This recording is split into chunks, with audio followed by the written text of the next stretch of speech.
Welcome to తెలుగింటి వంటలు. ఈరోజు మనం ముద్దపప్పు ఆవకాయ రెసిపీ చేస్తున్నాం.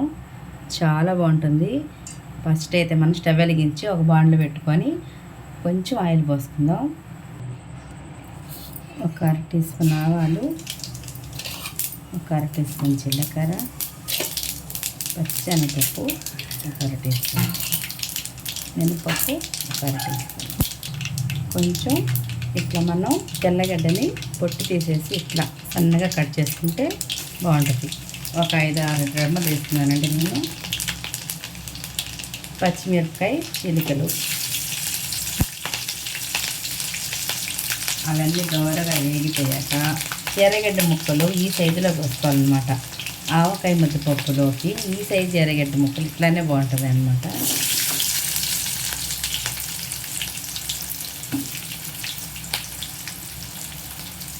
కొంచెం కరివేపాకు, ఇవంతా కూడా కొంచెం దోరగా వేగనియాలి. మనమైతే ఎక్కువైతే వేగనక్కర్లేదు, కొంచెం లైట్గా దోరగా ఎక్కితే సరిపోతుంది.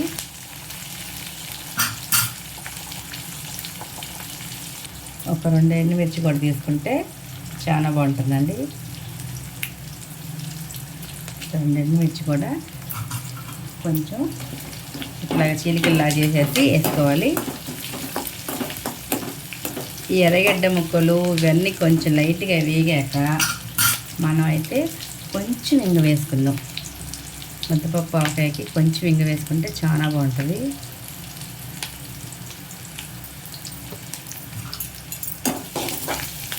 ఇంగ కూడా బాగా వేగిపోయాక చూడండి, ఈ మాత్రం వేగితే సరిపోతుంది అన్నమాట.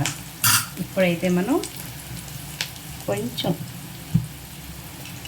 మనం తీసుకున్న అన్నానికి, అంటే నేనైతే 1 కప్పు అన్నం తీసుకున్నానండి. అది అన్నం ఉడకబెట్టి చల్లార్చాను. దాంట్లోకి ఈ ఆవకాయ తీసుకు, ఈ ఆవకాయని బాగా కలిపేసి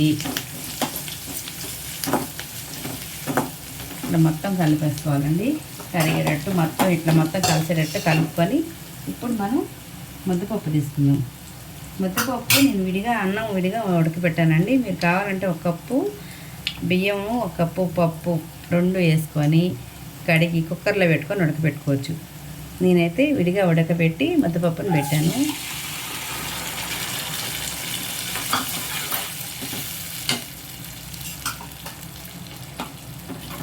ఇట్లా మొత్తం అట్లా మనము ఎర్రగడ్డలు అన్నీ వేగిపోయాక మనమైతే ఆవకాయ వేసాం కదా, ఆవకాయ కూడా 1 నిమిషం అట్లా ఫ్రై అవ్వాలన్నమాట.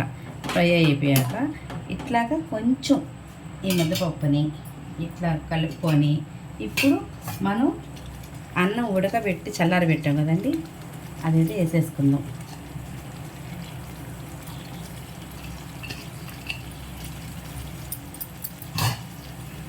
ఇట్లా అన్నా చేసుకోవచ్చు, లేదు మీరు 2 కలిపి చేసుకోవాలనుకున్నా 1 కప్పు బియ్యం, 1 కప్పు కందిపప్పు 2 కలిపి కుక్కర్లో పెట్టేసి నేను చెప్పినట్టే చేశారంటే పిల్లలు చాలా రుచిగా ఎంత ఇష్టంగా తింటారనమాట. అంత బాగుంటుంది.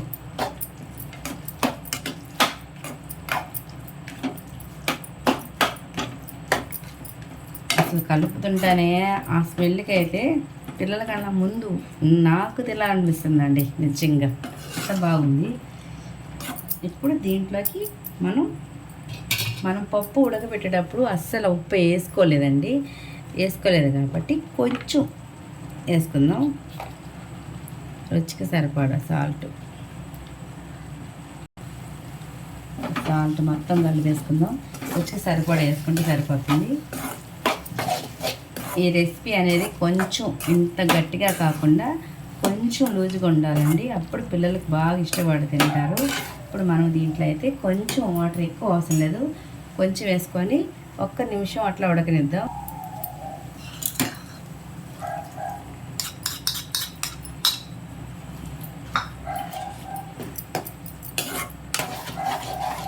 ఇట్లా లూజుగా చేస్తే ఇది కొంచెం చల్లారాక మనకి గట్టిగా అయిపోతుంది అన్నమాట. అందుకనే ఎక్కువ పోయే అవసరం లేదండి. 1 టీ గ్లాస్ పోసుకోండి చాలు.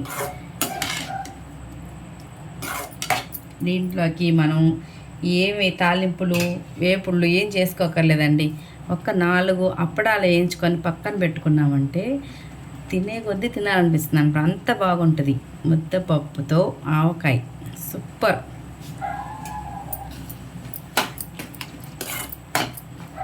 ఇట్లా ఒక్క నిమిషం అట్లా ఉడకనిచ్చామంటే మనకి ఎంతో ఈజీగా ఎంతో రుచికరంగా రెడీ అయిపోతుంది అనమాట.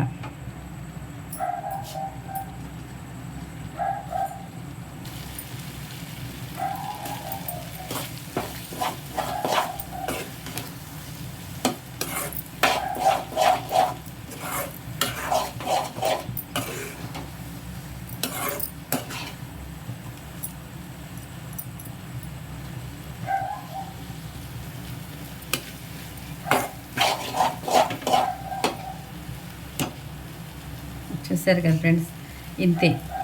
ఇప్పుడైతే మనం స్టవ్ ఆఫ్ చేసేసి ఎంతో రుచికరమైన ఆవకాయ ముద్దపప్పు తినేస్తాం రైస్. ఇప్పుడైతే మనం స్టవ్ ఆఫ్ చేసేసుకుందాం.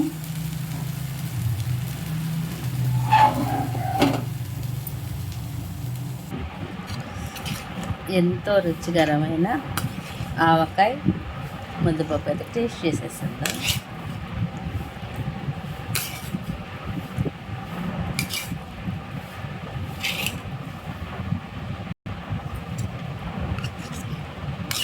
కొంచెం ఆవకాయ ముక్క, కొంచెం నెయ్యి,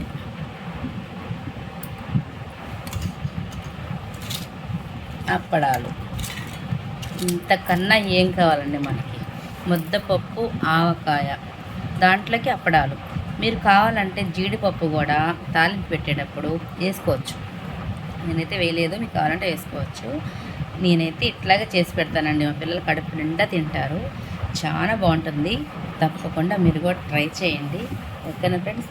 మా ఛానల్ని అయితే మీరు లైక్ చేసి షేర్ చేసి అట్లానే సబ్స్క్రైబ్ చేసుకొని మీ సపోర్ట్ మాకు ఎప్పుడు అందించండి. ఓకేనా ఫ్రెండ్స్? బాయ్ అండి. Thank you for watching.